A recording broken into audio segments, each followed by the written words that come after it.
Namaste and welcome to Atharva Forum. If you have not subscribed to the channel yet, please do so. Vinayak Damodar Savarkar wrote that to write the full history of revolution means necessarily the tracing of all events of that revolution back to their source, the motive, the innermost desire of those who brought it about. This is the telescope which will show clearly the lights and shadows obscured by the blurred presentation of partial and prejudiced historians. When a beginning is made in this manner, order appears in the apparent chaos of inconsistent facts, crooked lines become straight, and straight lines appear crooked. Light appears where darkness is, and darkness spreads over light.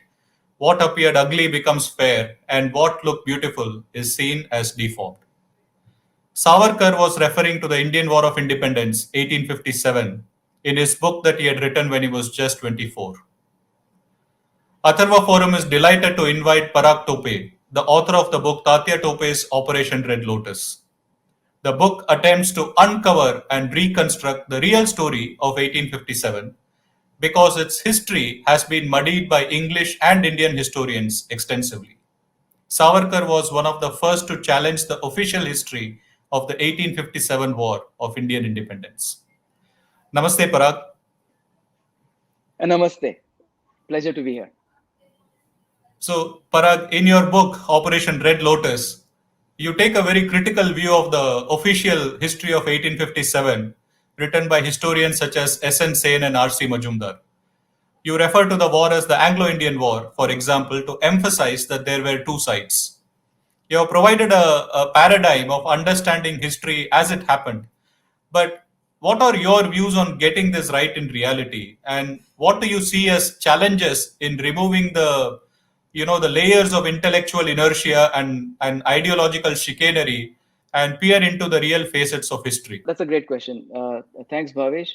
So, 1857 is a very interesting subject, not just because of the actual events that took place, but the how it was projected later on, in the decades later on, and then even in the century later on, almost 150 years, and then our book came out at roughly around the 150th year of the event. So the first 50 years, as you would expect, was dominated by Victorian British historians. There also they had a couple of categories of historians, but they are not as important.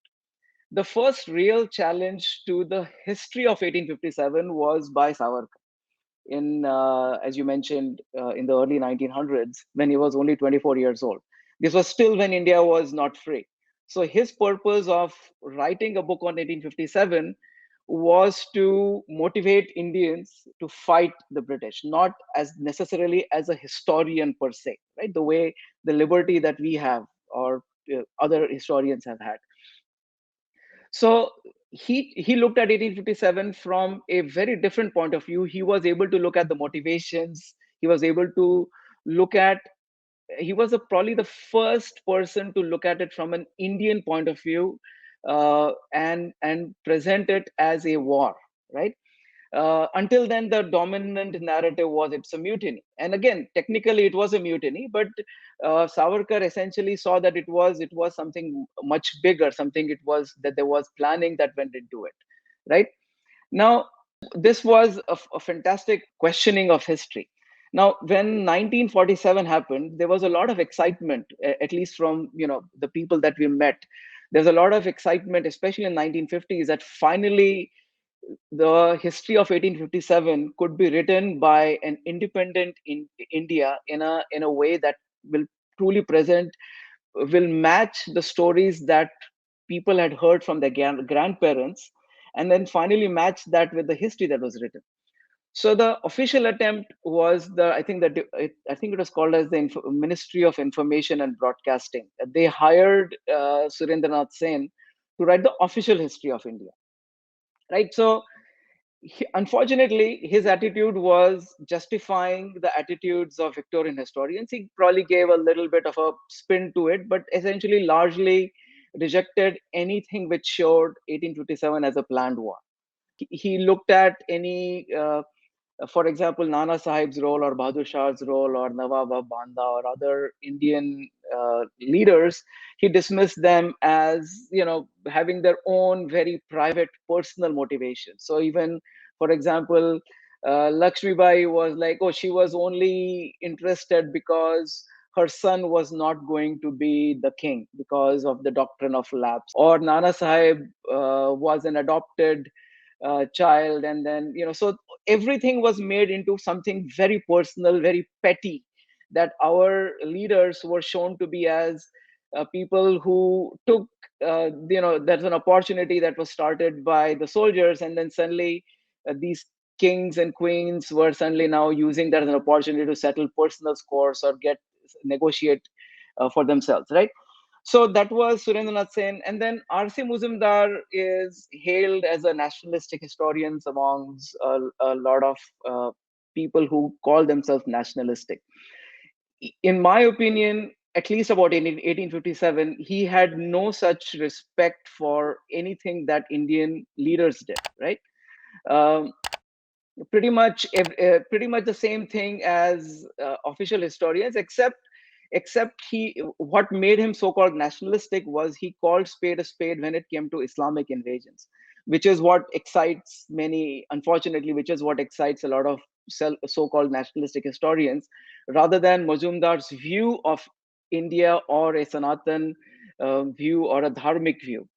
He continued to look at Indian leaders as Oriental despots, and that is why he was given the Sarki. He was Sir R.C. Muzumdar, and usually, you had to do something extraordinary to please the British to get that title, right? He challenged history only in a very limited way, unfortunately. Then came a very interesting attempt, which was in 1951. There was a series of articles that were suddenly discovered that Karl Marx had written in the New York Daily Tribune from a period of 1851 to 1857. Unfortunately, the original archives are not available because there was a fire in that archives, and so no one really knows whether they actually appeared or who actually wrote them. But apparently, they were suddenly discovered in 1951. They were sent to Russia for validation, and the Russians said, yes, it is written by Karl Marx. And then, so those articles basically, East India Company, a capital, the representation of capitalism.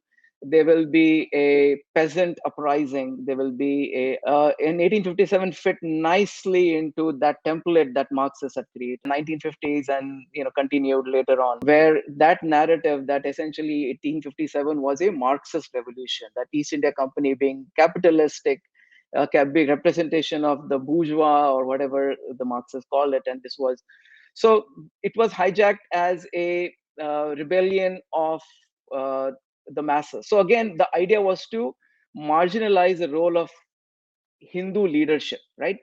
And the continuity of Maratha history and an alliance that was created by Marathas and Mughals against the British, first by Mahatma Shinde in the 1770s, and then by Nana Sahib and Baizabai Shinde against the British, again with the help of the Mughals. So the history itself is very complicated, and what we attempted to do was continue the task of Savarkar and say that, okay, this was a war between two nations. India was a nation. By the way, R.C. Muzumdar never he does not present India as a nation before the British, right?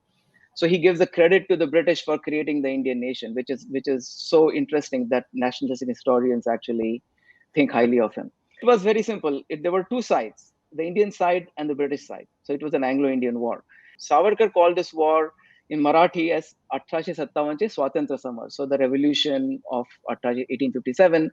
The English translation was called as Indian War of Independence, 1857. He never called it the first war of independence. A lot of Indian nationalistic Indians call it the first war of independence. The first number was given by Marxists because Karl Marx wrote his articles in the 1850s, and then the war happened. So therefore, it was the first war. It definitely wasn't the first.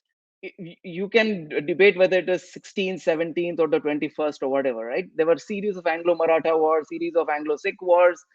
Every place in India put up some kind of a war. Even the Sikh wars, there were other allies. Even Maratha wars had multiple allies. So there were plenty of resistances. So yeah, it was one of a larger wars, and it painted a larger canvas for India. So sure, it was certainly a bigger war than many other wars, but definitely wasn't the first. So simply put, Anglo-Indian War of 1857. And I think it's interesting to note how historians have kind of taken their own ideology into weaving the stories and the narratives around it. And maybe what I would like to do is to get into a few centuries back and talk about the colonial expansionist policies of the Europeans. First the Spanish and the Portuguese, and then the Dutch, the British, and then many others came into the picture. The age of discovery that Europeans still call it was more an era of sustained piracy and plunder, which, as you have observed, in the book, that it led to disruption of local markets and supply chain networks, concentration of the loot into the hands of the European powers, basically. And Exactly. going hand in hand with that was the role of Christian missionaries as well. And we have covered that in some of our earlier episodes in Atharva Forum, especially on indentured and slavery. And this led to supplanting of local traditions too. And while we will talk about the events of the 1857 war a little later, but how do you see these colonial expansionist policies impacting the events that led to the war? So essentially, India was already under in a form of a colonial rule, Islamist rule for centuries before that. So we were dominated, and that essentially had weakened India to a point where it allowed for Europeans to make an attempt to try to rule India. So 1500s was dominated by European plunder over the ocean. So they pretty much were, whoever would manage to find some land that they could plunder, then those ships would sail back to Europe, and then other Europeans would essentially plunder those ships, take those goods, and sell them. So essentially, India being the source of manufactured goods, Americas being the source of gold and other things, Africa being the source of slaves, and then a whole bunch of piracy and looting each other that was going on.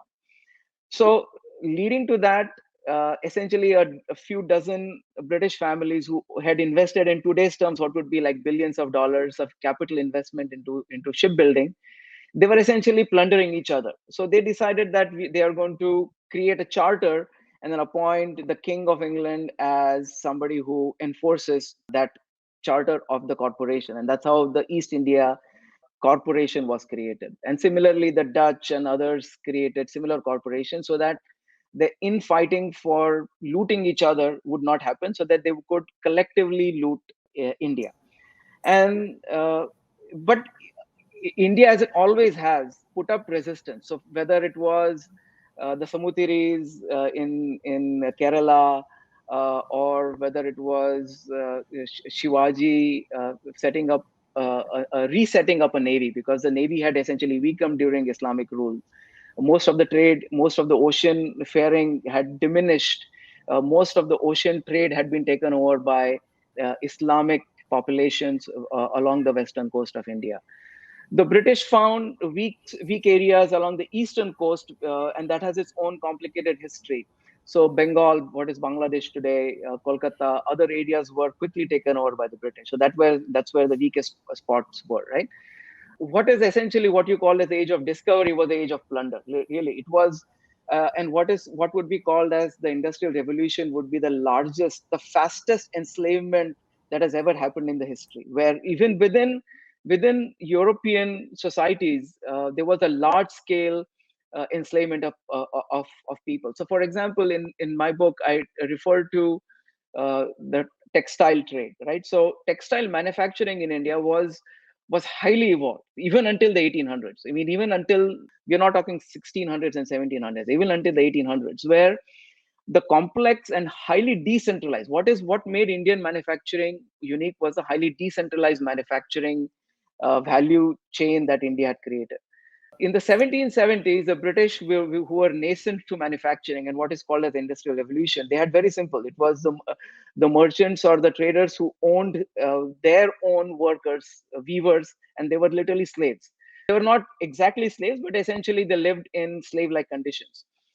hardly paid any wages. They lived under terrible conditions. And if they ever failed to deliver the things on time, or if they attempted any revolution or any resistance to the merchant, they would be flogged publicly, and extreme forms, they were hanged publicly. So if you ever visit London, they will talk about public hangings that took place, but they won't tell you why they were taking place. They would essentially, it was for subordination from merchants who essentially owned them, right?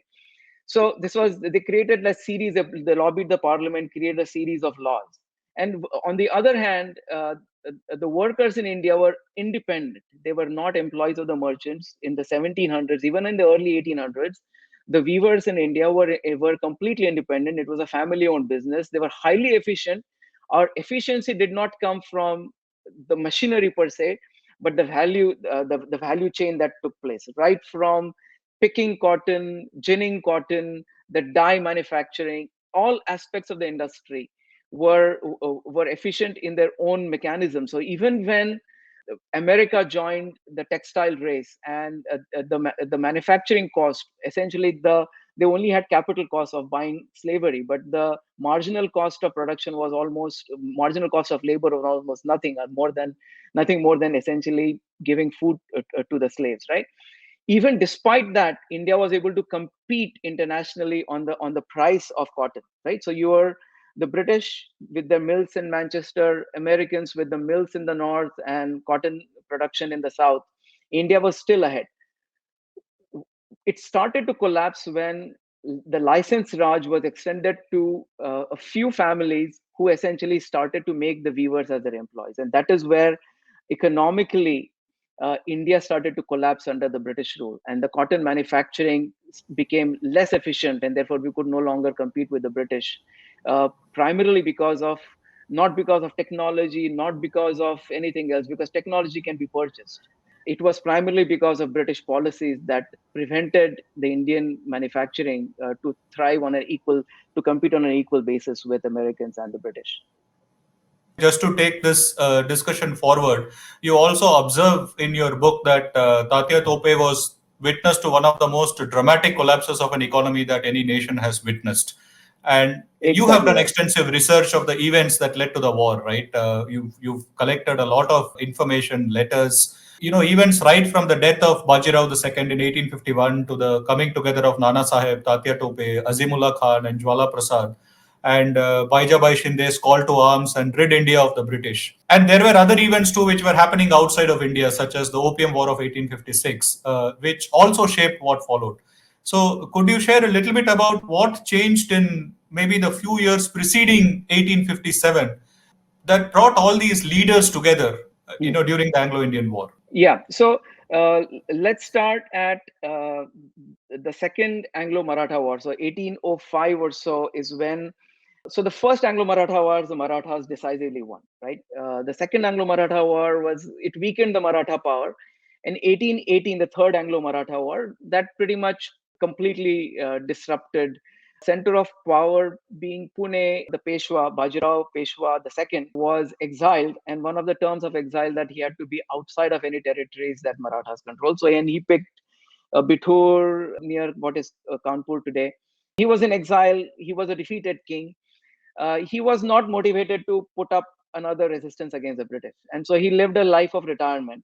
He adopted Nana Sahib in the 1820s or so. Now, the Scindias, the Gaikwads of Gujarat, the Shindes or the Scindias of Gwalior. Then you had other Maratha kings who had kind of, post 1805, the Second Anglo-Maratha Wars, they had kind of accepted British supremacy in their areas. But none of them were truly happy. But at the same time, not too many people were willing to stick their necks out and put up another war. Now, Baizabai Shinde was never, after Daulat Rao Shinde died, she became the regent because the adopted son was a king and he was like 5 years old. So she was a regent ruling Gwalior, but she was a tough negotiator. She was very nationalistic. She negotiated hard with the British, and they didn't like her. They engineered some kind of a coup, and then she was exiled out of Gwalior. I think she was in few other places, Nasik and somewhere else. And behind the scenes, she tried to rally the Marathas to come together again. So 1830s, she wrote several letters to other Maratha kings. Not too many people were keen. I think the Raja of Satara, he tried to understand the British power. But it wasn't until 1851 when Bajirao II died and Nana Sahib became the Peshwa that there was a rekindling of an attempt to say that, okay, we want to put up a fight against the British again. So 1851 to 1857 were roughly the planning years for 1850 for the War of 1857, right? So Tatya Tope, like you mentioned, Tatya Tope witnessed one of the biggest fall of economic collapses of India. So we don't know exactly when he was born. Even the family doesn't really have any exact dates, but we believe he was born in 1814 or so. Tatya Tope is named. His father was Pandurang Tope. He was a minister for Bajirao II. He was like the main pujari. I don't know exactly what the Peshwa titles were, but he was like the main priest.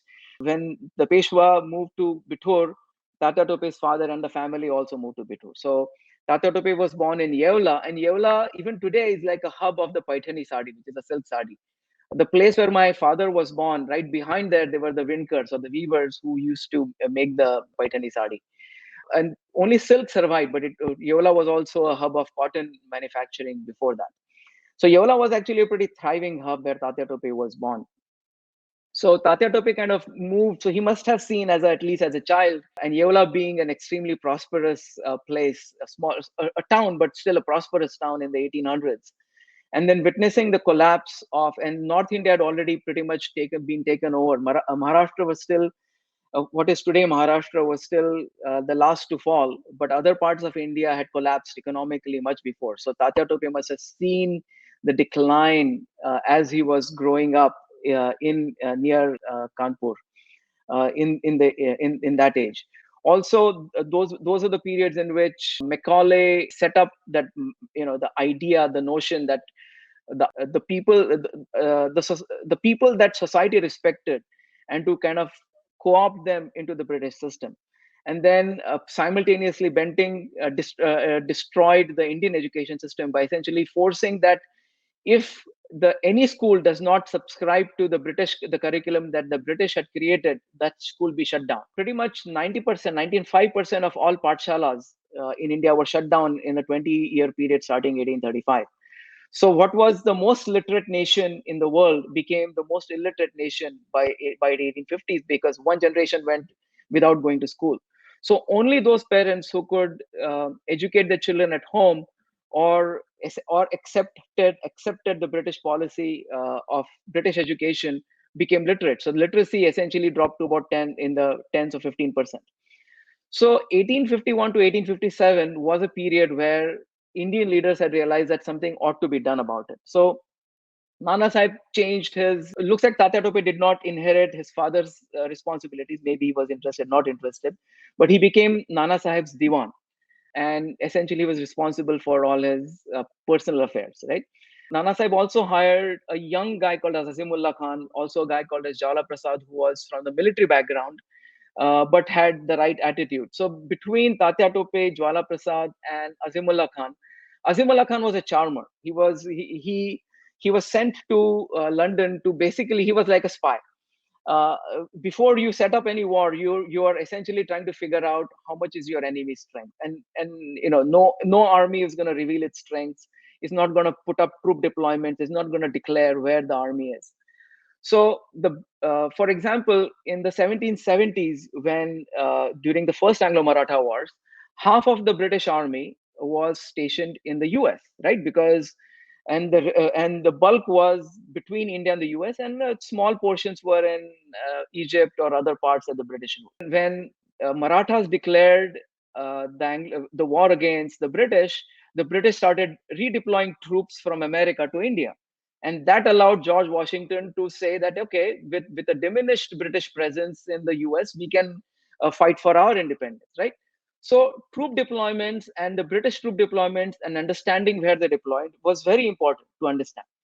So when Azimullah Khan was in London, he presented himself as a very glamorous Indian prince, and he would get invited, especially by women, British women, who were enamored by him, into parties. And like soldiers like to brag, generals would like to brag, and through that information, Azimullah Khan was able to give enough information to figure out that whether we are ready to war or not.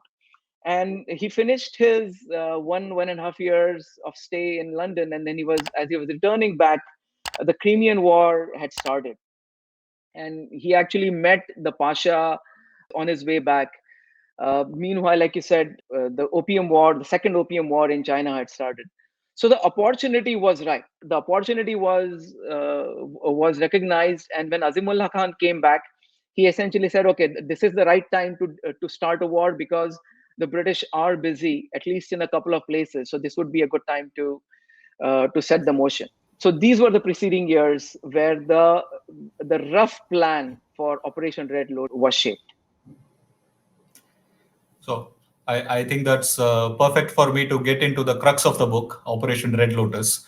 The stories of red lotuses in garrisons and chapatis traveling from village to village, as you have said, they are popular even today. And despite their mysterious nature, they were simply dismissed as mere superstitions, both by the British during that time as well as by the official historians who came in later, which about whom we have talked about. And you've taken this intriguing puzzle and associated it with the angle of the logistics, the supply chain, and the economics of waging a war. In other words, you explained that the lotuses and the chapatis were a part of a highly meticulous plan coordinating all the war efforts. And after all, an army marches on its stomach. So we would really like to hear more about Operation Red Lotus and its significance. When the British Indian Army, so the way the British and Indian Army was created was, whenever a king would be defeated by the British, that army would become a subsidiary army for the British. So essentially, the soldiers would simply change their loyalty to the British. And this is not new. This is pretty much how any place in the world, historically, anywhere, this is how all rulers have ruled, right? You essentially make the soldiers and you make them into your mercenaries. Essentially, they're fighting for you because they're fighting for a paycheck. That is pretty much, this is not unique. So the whole thing that, oh, how could a little country of England, and so on and so forth, all the hyperboles aside, that is how essentially once you lose, the army becomes.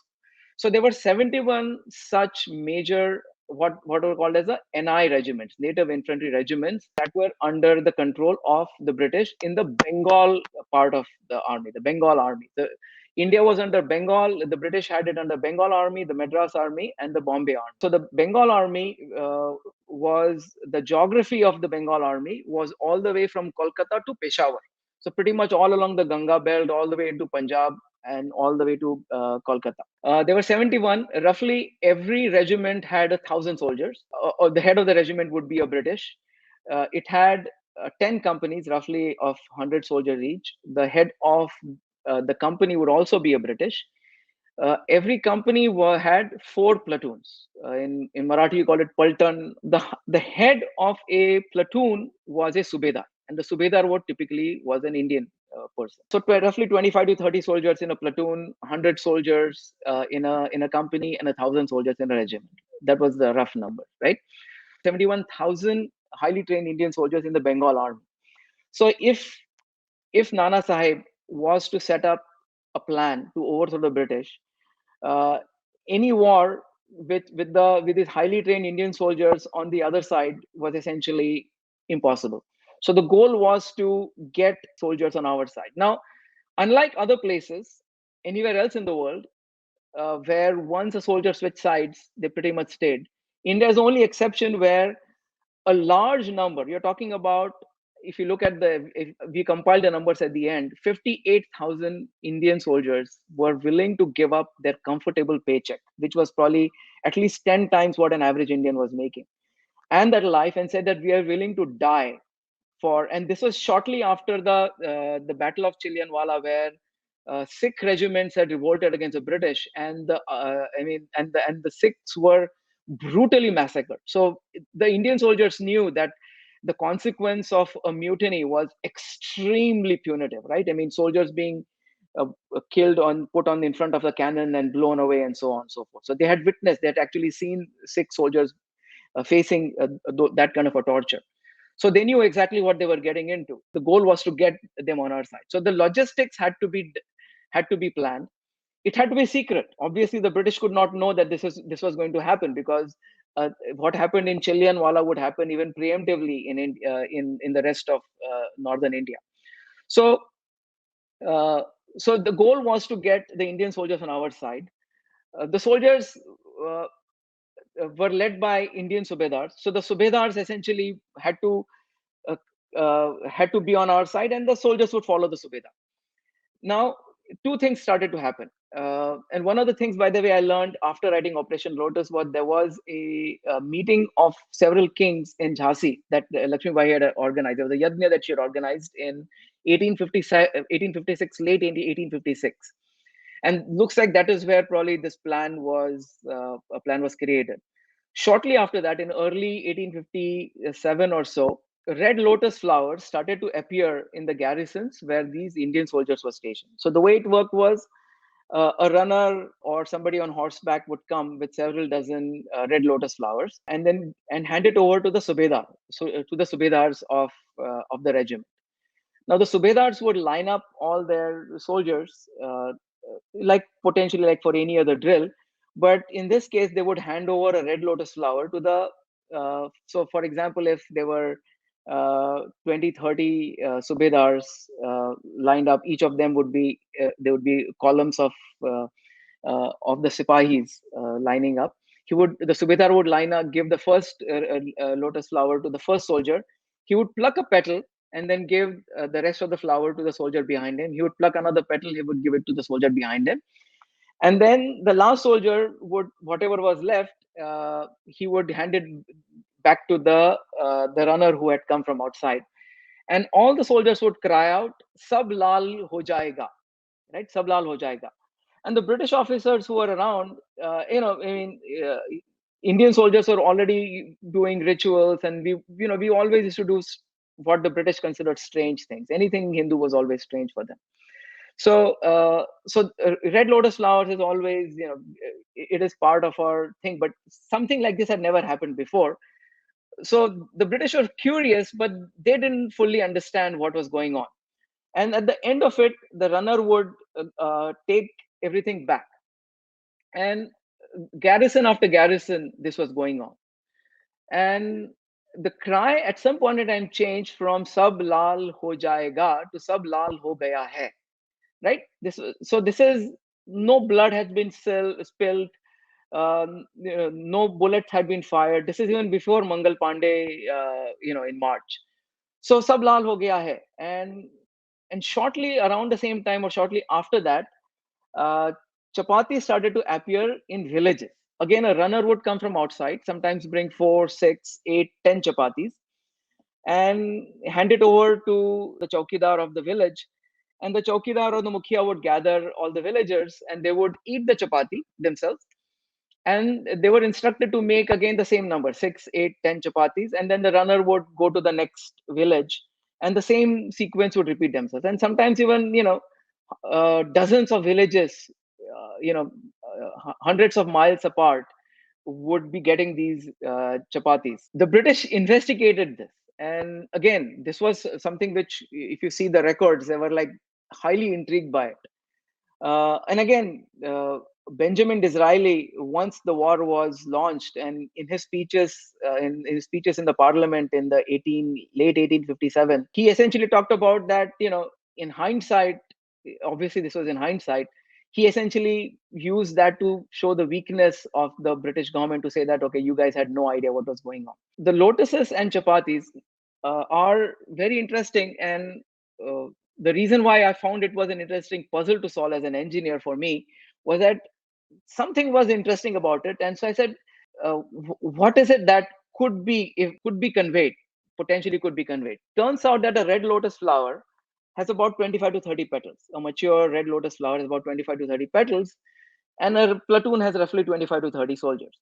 So if every soldier were to pluck a petal, what would be remained would be just the the stem of the lotus flower that was holding the petal. And if the runner was collecting those, essentially it was like a head count. Now the message doesn't, inspiring soldiers you don't need to have soldiers don't need to be given specific instructions.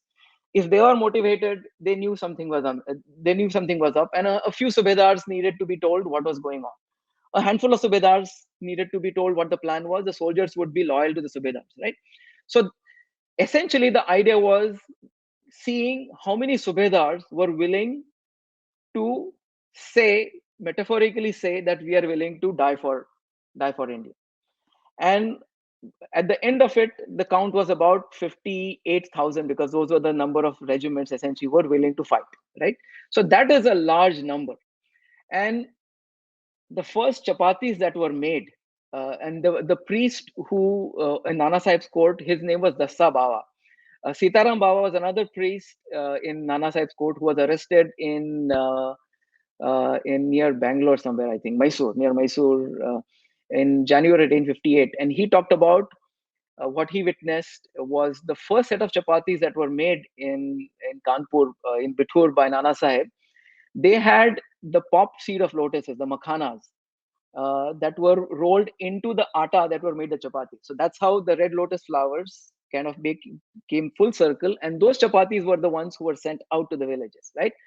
So, by the way, there's a saying in Marathi, Lashkaracha chapatya bhajna. So essentially, it means doing a thankless job. The saying means doing a thankless job.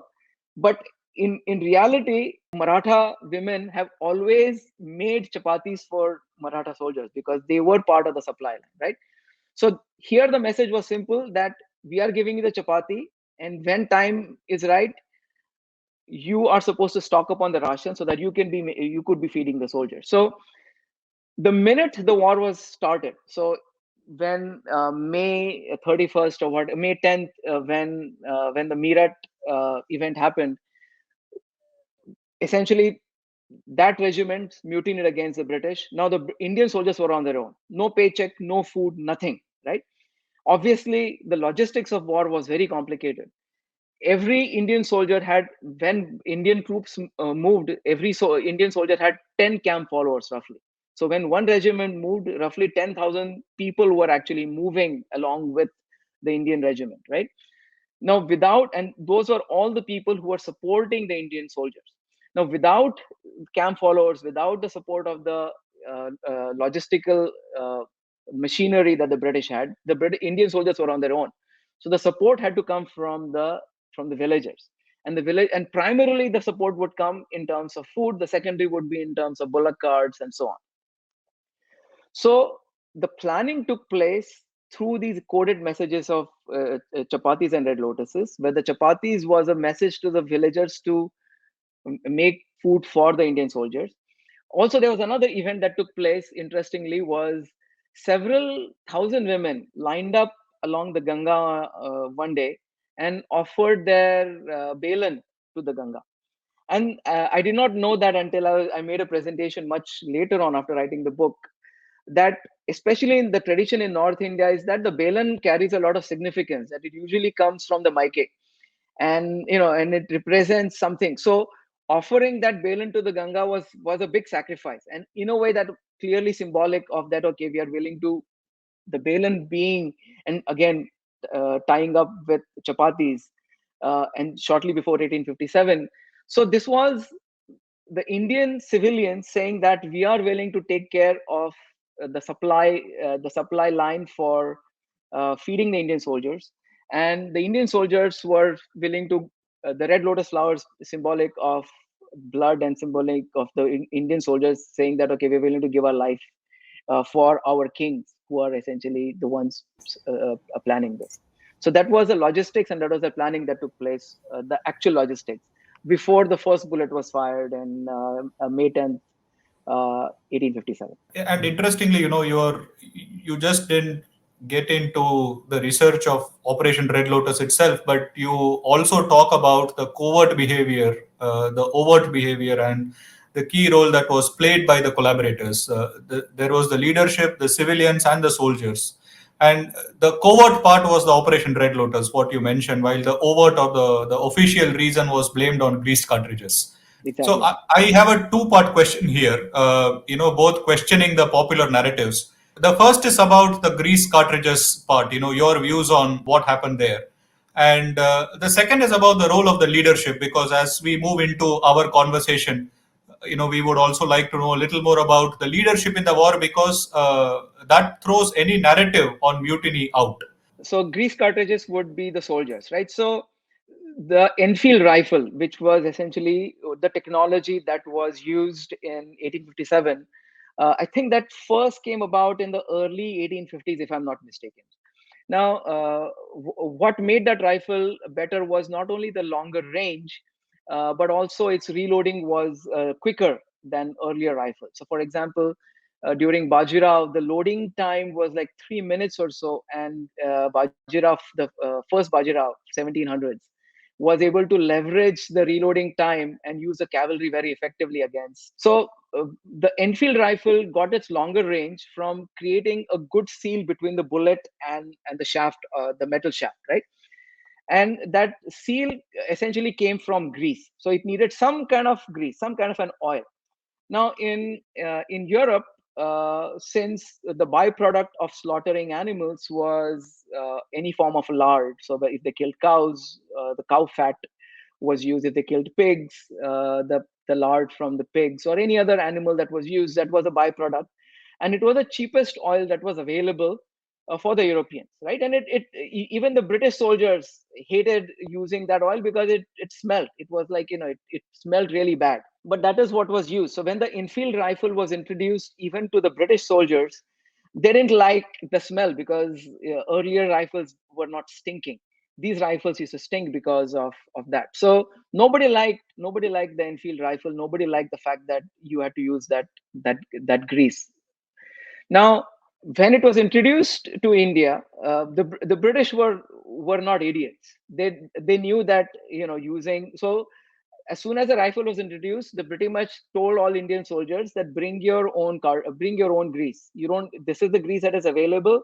You can bring your own grease. If you want to bring vegetable oil, that's fine. You don't have to use this, right? So the notion that somehow they were forced to use pig and cow fat holds no ground. There was also now, but think about from an Indian point of view. Now, if I am trying to get Indian soldiers to fight, I'm going to say that they are trying to manipulate you, right? The idea was this. So this is a wall of propaganda, also, right? Simultaneously, there was also rumors that and remember, this was when the missionary activity was at full swing. The British missionary activity was running full swing. I don't think we got into that much, but the East India Company was collaborating at every level with the state, with the governors, with all local government officials, and using every opportunity to convert people. And Indians were resisting, Hindus and Muslims were resisting that conversion, Hindus particularly. So we started the rumor that the British were putting cow bones in the atta to convert people, to say that, oh, now that you've eaten a cow, what's the big deal, just convert anyway. So these rumors were flying around in 1856, and I think the rumors were started by us. We essentially started these rumors to get the population active, to say, and I'm sure it was based on some reality. I'm pretty sure the missionaries were doing these dirty things, right? So we took it to the next level and started expanded on what the British were actually doing, and use the grease cartridges as an opportunity to tell the soldiers that, look, do you really want to be doing this, right? So the soldiers, when when uh, when when asked, the logical answer would be, obviously the British were trying to use these cartridges, they were trying to use this to force a change of religion, because that was a British policy earlier on, but obviously they didn't want a mutiny. So the British were not naive. At the same time, the missionaries were going full gung-ho. So the narrative was used by our side to kind of motivate the people, and the covert behavior and the overt behavior came around.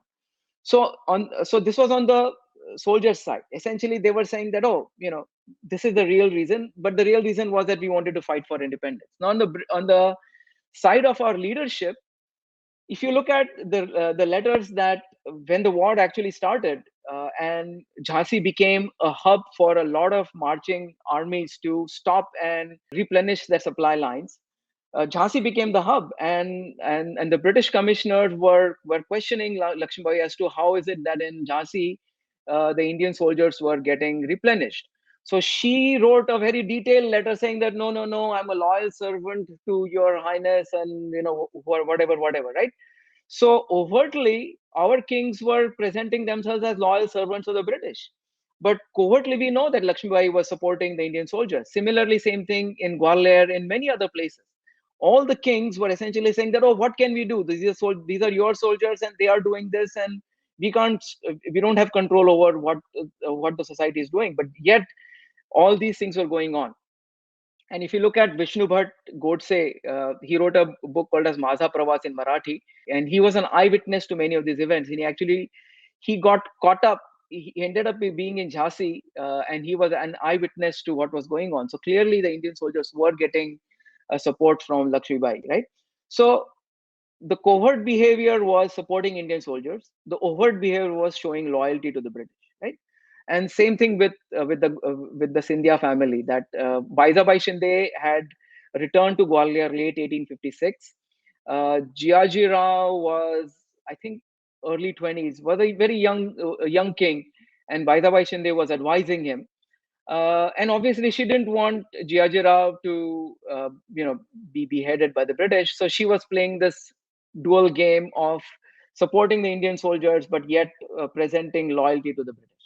And so that is how the planning took place in secret.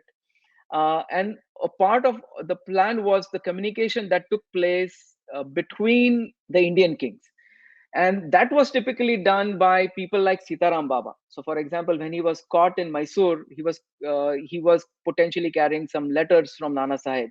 Nana Sahib at that point in time was fighting in Awadh, and he had written letters to the kings in Karnataka, in southern India, to ask for support, right? So typically, Sitaram Baba, who being a priest in Nana Sahib's court, they were the people who would carry the secret messages. Now, a lot of these Brahmin priests were traveling within India, right? So that would have raised suspicions of the British as well. So how do you disguise that? So what Baizabai did was, around January of 1857, about 5-6 months before the war started, she declared a huge yajna in Mathura, saying that any Brahmin who comes to Mathura will be given a huge dakshina. Dakshina is a gift from the yajman, whoever is hosting the yajna, right? So she was, and so this the invitation reached Vishnu Bhatt Godse, the person who wrote Maza Pravas, and he was a young man in his 20s when, during Mahashivratri or so, that he decided that he's going to head north, because he was in debt. He didn't have much money, and he said that, okay, maybe the money from the yajna, he would be able to pay off his debt. So he started his journey. So if any soldiers, any British people would ask, why are you traveling? And if he saw many priests traveling, they would ask, oh, Mathura mein bada yajna hai. There's a big yajna in Mathura, so I am traveling there. So that was a good way to disguise any movement or any traveling of priests that were going on, who were traveling with the letters, actual letters from the kings to other kings. So the part of the planning was also these letters, and covert behavior was again to say that, hey, we are actually carrying messages. The overt behavior was, no, there's a big yajna in Mathura. So the civilian population, the soldiers, and the kings, each of them presented different faces to the British to keep this plan secret until the war actually was declared. And maybe just entering into some of the events of the war itself, the English brought in 75,000 troops, as you say, to quell the uprising. And here is where I would like to talk about Havelock and Neil and the campaign that they launched, which transformed cities and villages into a dead zone. They burnt all the crops, hanged every man they could catch, tortured and raped women, killed children. And as one of the soldiers said, and you have noted this, that they strung up their victims in the form of a figure of eight. And the barbarity that Neil and Havelock perpetrated perhaps has no parallel. And worse, the barbarity was more a British policy than an exception. And if taking war to civilians was one side of the policy, the other was to use their own non-combatant population, especially women and children, as human shields, as happened in Kanpur. So, as you have said, underestimating these quintessential British tactics was perhaps the reason for the eventual downfall of the Indian leadership. So, could you talk a little more about these two aspects of the British policy during the war? So the first 3 months of the war, when pretty much we had taken over most of the areas, wherever our Indian soldiers had moved into, all the first step was taking over the garrisons, killing the British soldiers, and then marching on to some major place like Kanpur, like Gwalior and Jhansi and Banda, and then taking over all those places, right? So this was, and pretty much 3 months to 6 months, India was free in the places in large parts of North India were free. We created our own parallel government. All the tax collection, in fact, Tatya Tope was collecting taxes from in central India in Madhya Pradesh from the Nawabs and the kings in Madhya Pradesh instead of the tax going to the British. It was coming to the Indian kings, right?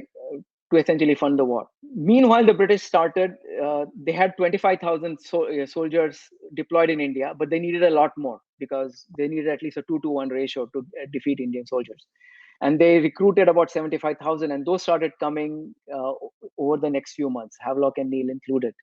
They landed in Kolkata. Kolkata remained a stronghold. They pretty much massacred any resistance that would have happened. And from there, they had a train going up to Varanasi, if I'm not mistaken.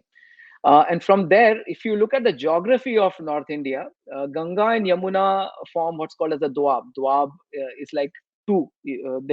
Before Prayagraj, where Ganga and Yamuna meet together, all the way from Delhi, where the Yamuna comes, and you have Ganga coming. The area between Ganga and Yamuna form a large population area, highly fertile area, but also an area which is very difficult to cross during the monsoon. So the war started in May. June, July, the rains had started, and both these rivers, Ganga and Yamuna, were running full. So the British counteroffensive was, as they were waiting for their soldiers to come in, the idea was to delay tactics, right? So essentially, two things. Essentially, while they are waiting for the soldiers, is to, because they could not fight the British soldiers, they took the war to the Indian civilians. So the Doab area, essentially, if there was any transportation of soldiers or any logistics that had to go between central India to North India, you had to cross two rivers, right? And then go through the Doab area.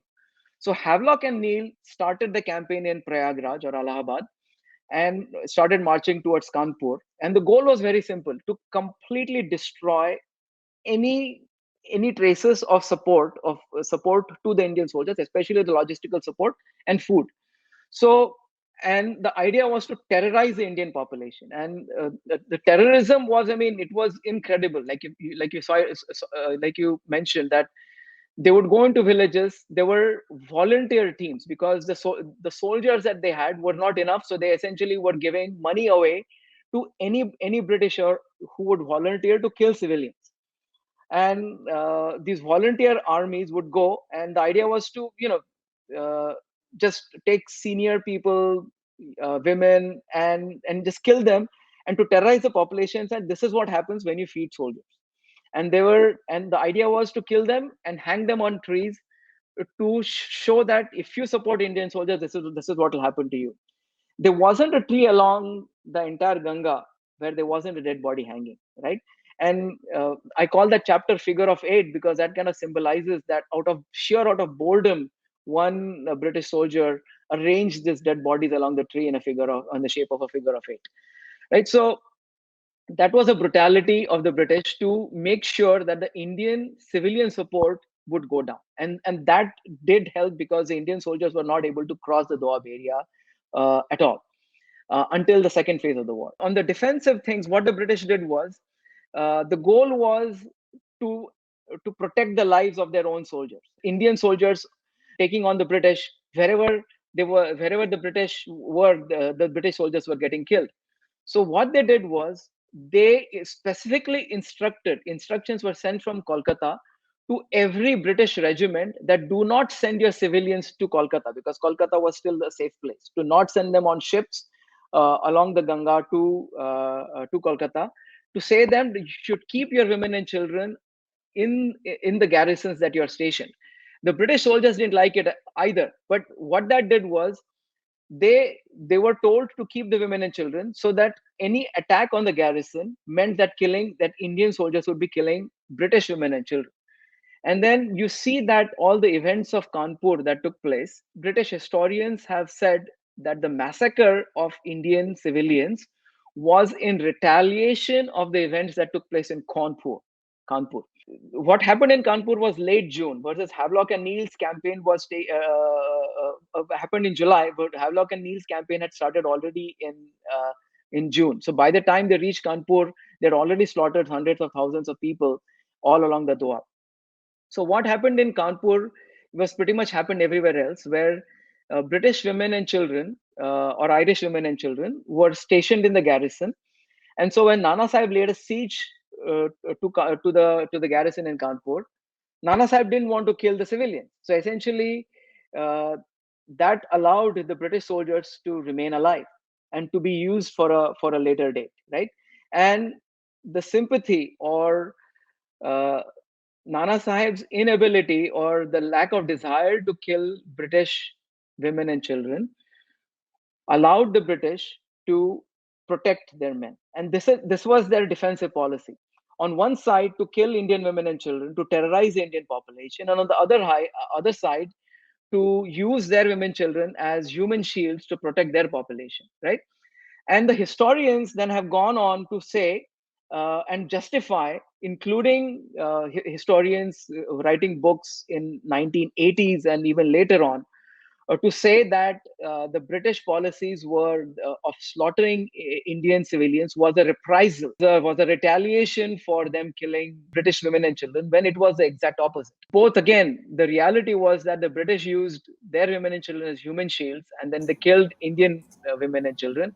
And that is, in a way, again, in hindsight, I don't know what else would we have done. Would we have really shown? Would Nana Sahib, if I could go back in time and tell Tatya Tope, would I tell him to go mercilessly kill British women and children? I don't think we would have done that. I don't think that's in our culture to do it, right?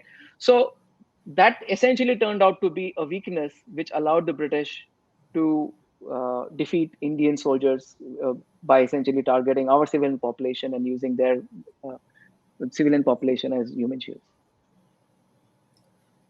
You've also done a very meticulous study of the events, during the war itself, and I would like to come to the royal proclamation that happened on 1st of November, 1858, which officially transferred the power from the East India Company to Queen Victoria.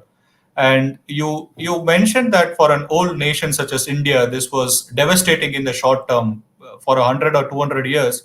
Yet in the long term, it would allow India to remain the only ancient living civilization. So this is a very intriguing statement. And could you elaborate on this part? Yeah, so I start the book actually with the Proclamation of Independence of August of 1857. So what happened was that Feroz Shah, who was the grandson of Bahadur Shah, and Nana Sahib, who were in Awadh at that time, gave a proclamation, a 5-point proclamation in Azamgarh. It was very clear. The idea was to enroll the Indian population in this war, to say that help us win political freedom so that you can enjoy personal and economic freedom. Personal freedom meaning the British policy of converting Hindus and Muslims, so that support us, so that the Indian government, the Badshahi government, would not interfere in Hindu traditions and Muslim traditions, versus the British government was. And then economically, India would be free. So it was the triad of freedom is what we were mobilizing the people for, right? Now, when Tatya Tope it became obvious that Tatya Tope's soldiers in 1858, by September, October of 1858, when they had pretty much put up about 10,000 soldiers to end Tatya Tope's campaign, and when it looked almost impossible to stop Tatya Tope from marching to the south, the British had a backup plan that if we are not able to stop Tatya Tope, we need to concede something. And what was it that we were asking? We were asking for three things: political freedom, economic freedom, and therefore political freedom would mean economic freedom and personal freedom. So on 1st of November, by the time Tatya Tope had crossed over, the British did two things. They blamed all the conversions and all the atrocities on the East India Company, saying that it was the East India Company doing this, and said that the Queen would no longer interfere in matters of faith, that the state will not be actively involved. That means all the laws that were created, for example, the doctrine of lapse and many other laws, explicit laws that were created to convert Hindus and Muslims, would be rolled back. And essentially, that said that we're giving you personal freedom per se. That the state is not going to interfere in matters of faith. Now that was a partial victory. For example, Ali Bahadur, who would be the descendant of Mastani Bajirao, and he was the Nawab of Banda. Ali Bahadur would be the so he called. By the way, that those descendants still call themselves Marathas, right? So he said, he told Tatya Tope that I think we have done enough, and right now if I surrender myself, at least they won't behead me. So Ali Bahadur surrendered, and many other Indian kings and those who were fighting against the British surrendered. And the British essentially said that okay, and since after that the British rule, at least historians call it a secular rule, it became secular per se only because we forced their hand. And 1857 forced the hand so that the state would not interfere in matters of faith. The British missionaries continued to convert. Those activities did not stop. But the blatant state interference and creating laws which would convert Hindus, those stopped. And so that I call as a partial victory of 1857. Economically, the British continued to plunder India, and politically, we remained under their control as well. But for an ancient religion and the collapse of the Pathshala system and the Indian traditions from 1835 to 1857, in fact, the word juggernaut was coined around the time where the Jagannath Yatra was a metaphor for the British for the Hindu juggernaut. And they essentially wanted to stop the Hindu juggernaut, and they pretty much had said that by 1850s, 1860s, all of India would be converted to Christianity. And 1857 stopped the British, and the Indian and the Hindu juggernaut marched on. Maybe to expand upon this part, the role of the church. You talked about Macaulay and Bentinck earlier, but the role of the church itself has been pervasive in the colonial history throughout. We look at it in the conquest of the Americas, the era of slavery, the indenture system, which was just a renamed system of slavery. And here we are talking about it in the context of India before 1857. Cultural annihilation in the name of trade and commerce. Given that the Queen herself had to implicitly blame the East India Company for coercive conversions, do you think there was a respite from coercive conversion in later decades, or was there like a speed bump, or did it just continue in the background? How pernicious was the role of the church during this era? So post 1850, I mean, that is not my area of research as to actually look at missionary activity post 1858 or not. But the laws that were created by the East India Company were rolled back. Now, also, if you look at it, right? I mean, I was in Mexico City and I visited this place called as Teotihuacan, right? Teotihuacan is like one of those pyramids. And if you look at the word is deracination of the Mexican people, right? Where the church converted pretty much everyone. But I actually, interestingly, I met somebody in Teotihuacan. They said that there's still about 2,000 people remaining who are doing it, right? So if you look at the Catholic Church and their success in South America, in North America, pretty much everyone was just annihilated, right? They put up a resistance, they were annihilated. In South America, it was convert or die, which is no different than what Islam did. And the British were doing the same. So to essentially, India is the only place on the planet where we have an unbroken continuity of the land, the people, and the stories that have been told across generations. Only place. Not China, not Africa, not Asia. Europe became deracinated pretty much when Christianity reached there, right? So thousands of years, we have the stories of Abhijit becoming a pole star 13,000 years ago. those stories are still alive. So we have a continuity which no other place has, right?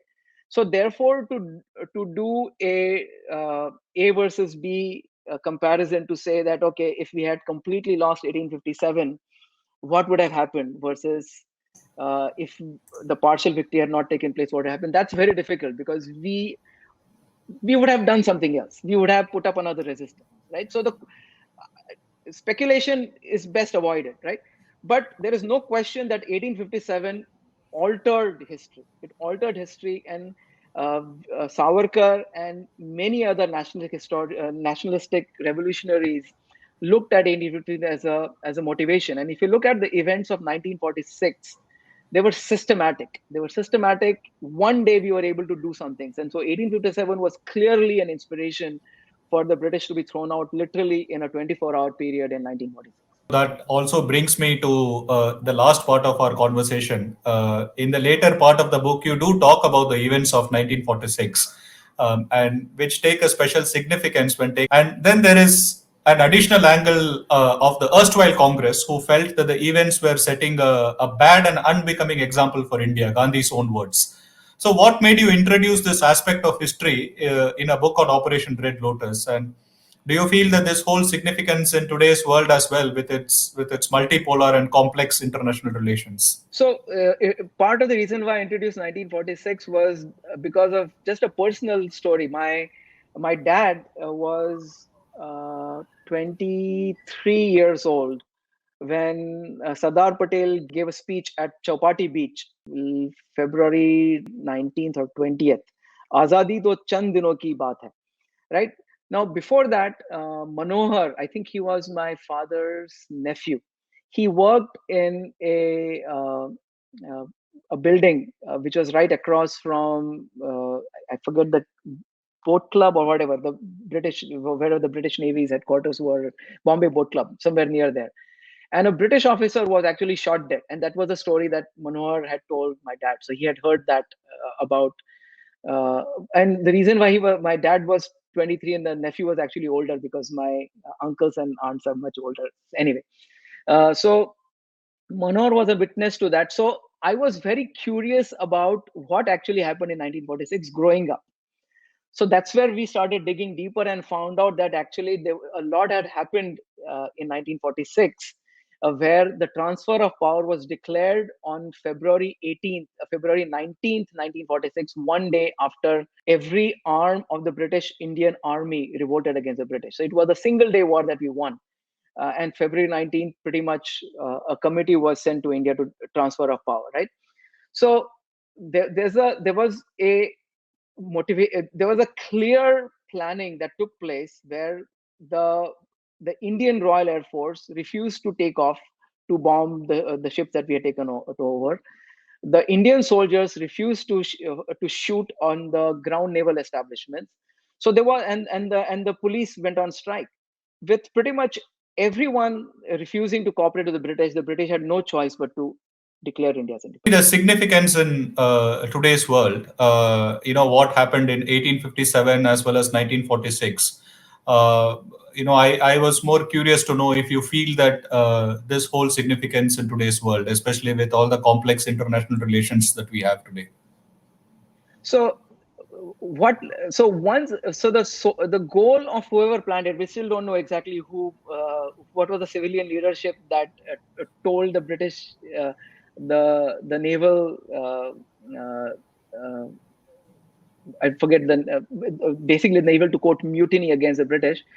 But Congress initially was very unhappy. Like you said, Gandhi in his own speech said that a unholy union of Muslim and Hindus against the British is certainly not how Swarajya should be won. So Congress pretty much was taken aback and was shocked. But once the transfer of power was taking place, and while Bose was fighting on the fronts in from near Singapore, this was in the 1940s, right? 1942, 42, 45. The credit for independence, essentially, the Congress was very quickly to take the credit, and the transfer of power essentially meant that uh, if you look at the triad of freedom, personal freedom improved slightly, economic freedom maybe just slightly, it still remained socialist. Political freedom, it essentially allowed Indians to exert our democratic rights, which allowed India to reach where it is today. So the process of freedom is ongoing for India. So 1946, although it's an event, in terms of freedom, it is still an ongoing event. But especially since 2014 to 2023, the last 9 years, I would say that India has shown tremendous ability to exert or assert our uh, ideas of what make India unique in the world, right? And as the world goes forward, especially the next 10 years are critically important, especially with the events that are going on in Ukraine and Russia and the geopolitics of what is going on. India's positioning is critical in asserting ourselves as new paradigms emerge in geopolitics, and potentially recrafting of the United Nations takes place. India will need to show that we are no pushovers, and that the Indic model for governance uh, is something which the world can look up to. And I have a feeling that India could be an inspiration for a lot of people. For example, even in Mexico, although most of Mexico is still ruled by Spanish-speaking elite, there's still many areas that put up resistance, like the Chiapas and many areas, like even the 2000 Teotihuacans, right? They would love to have some form of autonomy rather than calling themselves Latin people. They're not Latin people. They're not Spanish speaking people. It's like calling Indian Anglos, right? So if India can exert herself and assert Indic model, the world can look up to India for leadership.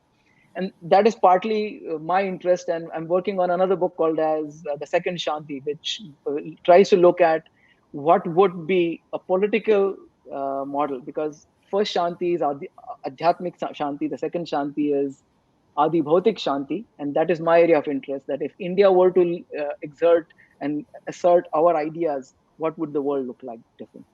So hopefully we get there. Thank you, Parag. With that, we come to a close of this exciting conversation with Parag Tope on Atharva Forum. Do not forget to take a look at his book, Tatya Tope's Operation Red Lotus. It is available online and in hard copy. Do not forget to subscribe to Atharva Forum. Namaste.